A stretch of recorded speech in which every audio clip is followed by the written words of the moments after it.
All right, let's talk about one of the most iconic moments in all of history, the story of Adam and Eve and how they broke the one rule God gave them. So picture this. Adam and Eve are living in the Garden of Eden. It's paradise, lush, peaceful, absolutely perfect.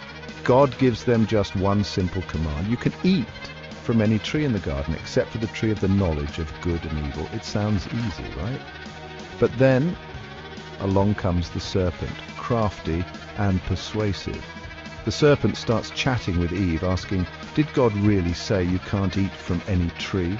Eve explains, "We can eat from any of them except that one, or else we'll die."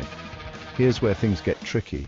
The serpent tells Eve, "You won't die. In fact, if you eat from that tree, you'll become like God, knowing good and evil." The temptation is real.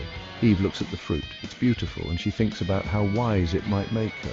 So she takes a bite and then hands it to Adam, and he eats it too. In that instant, everything changes. Suddenly, Adam and Eve realize they're naked. They feel shame for the first time ever, and they try to cover themselves with leaves. When they hear God walking in the garden, they hide because they're afraid. As God calls out, "Where are you?" Adam admits they hid because they were naked. God asks, "Did you eat from the tree I told you not to?" Adam blames Eve. Eve blames the serpent. God is heartbroken, but he has to act. He tells them life won't be as easy anymore. There will be pain and hard work, and they have to leave the garden. But even then, God doesn't abandon them. He makes them clothes and promises that one day things will be made right again. So, why does this story matter?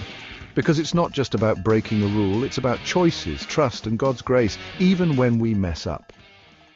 Thanks for listening.